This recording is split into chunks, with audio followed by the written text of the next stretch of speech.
What's happening in Costa Rica? We can look at some of the data. 99% of their electricity comes from renewable resources. Their government is one of the first to commit to be carbon neutral by 2021. They abolished the army in 1949. 1949. And they invested in social programs, health and education. They have one of the highest literacy rates in Latin America and in the world. And they have that Latin vibe, don't they? They have the social connectedness. The challenge is that possibly, and the thing we might have to think about, is that the future might not be North American, might not be Western European. It might be Latin American. And the challenge really is to pull the global average up here. That's what we need to do. And if we're going to do that, we need to pull countries from the bottom, and we need to pull countries from the right of the graph. And then we're starting to create a happy planet. That's one way of looking at it. Another way of looking at it is looking at time trends. We don't have good data going back for every country in the world, but for some of the richest countries, the OECD group, we do. And this is the trend in well-being over that time, a small increase. But this is the trend in ecological footprint. And so in strict happy planet methodology, we've become less efficient at turning our ultimate scarce resource into the outcome we want to. And the point really is that I think probably everybody in this room would like society to get to 2050 without an apocalyptic something happening. It's actually not very long away. It's half a human lifetime away. It's a child entering school today will be my age in 2050. This is not the very distant future. This is what the UK government target on carbon and greenhouse emissions looks like. And I put to you that is not business as usual. That is changing our business. That is changing the way we create our organizations, we do our government policy, and we live our lives. And the point is, we need to carry on increasing well-being. No one can go to the polls and say that quality of life is going to reduce. None of us, I think, want human progress to stop. I think we want it to carry on. I think we want the lot of humanity to keep on increasing.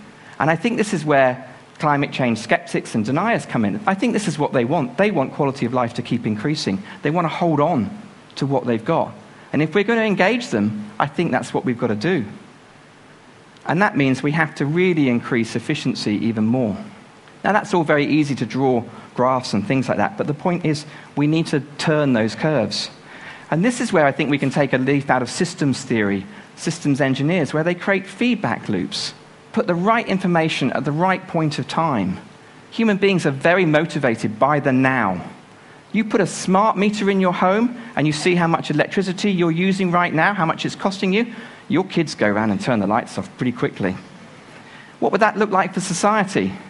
Why is it on the radio news every evening I hear the FTSE 100, the Dow Jones, the dollar-pound ratio? I don't even know which way the dollar-pound should go to be good news.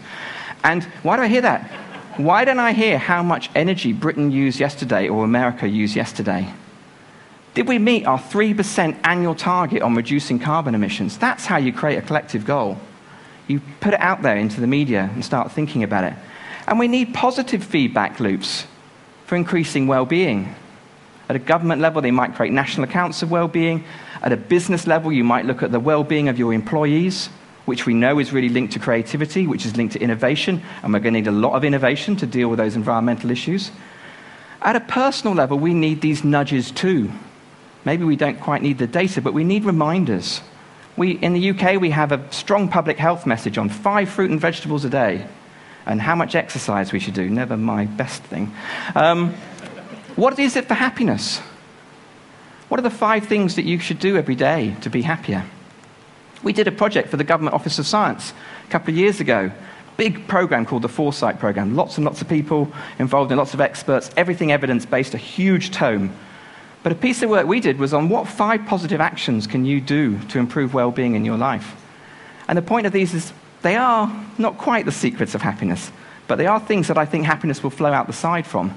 And the first of these is to connect. Is that your social relationships are the most important cornerstones of your life. Do you invest the time with your loved ones that you could do, and energy? Keep building them. The second one is be active. Fastest way out of a bad mood. Step outside, go for a walk, turn the radio on and dance. Being active is great for our positive mood. The third one is take notice. How aware are you of things going on around the world, the seasons changing, people around you? Do you notice what's bubbling up for you and trying to emerge? Based on a lot of evidence from mindfulness, cognitive behavioral therapy, very strong for our well-being. The fourth is keep learning. And keep is important, learning throughout the whole life course. Older people who keep learning and are curious, they have much better health outcomes than those that start to close down. But it doesn't have to be formal learning. It's not knowledge-based. It's more curiosity. It can be learning to cook a new dish, picking up an instrument you forgot as a child. Keep learning. And the final one is that most anti-economic of activities, but give. Our generosity, our altruism, our compassion are all hardwired to the reward mechanisms in our brain. We feel good if we give. You can do an experiment where you give two groups of people $100 in the morning. You tell one of them to spend it on themselves and one on other people. You measure their happiness at the end of the day, that those that have gone and spent in other people are much happier than those that spent it on themselves. And these 5 ways, which we put onto these handy postcards, I would say don't have to cost the earth. They don't have any carbon content. They don't need a lot of material goods to be satisfied. And so I think it's really quite feasible that happiness does not cost the earth. Now, Martin Luther King, on the eve of his death, gave an incredible speech. He said, "I know there are challenges ahead, there may be trouble ahead, but I fear no one. I don't care. I have been to the mountaintop and I have seen the promised land." And he was a preacher. But I believe the environmental movement and, in fact, business community, government needs to go to the top of the mountaintop. And it needs to look out and it needs to see the promised land or the land of promise.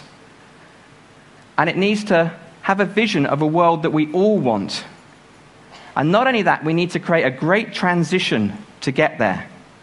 And we need to pave that great transition with good things. Human beings want to be happy. Pave them with the 5 ways.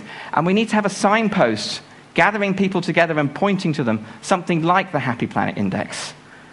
And then I believe that we can all create a world we all want, where happiness does not cost the earth.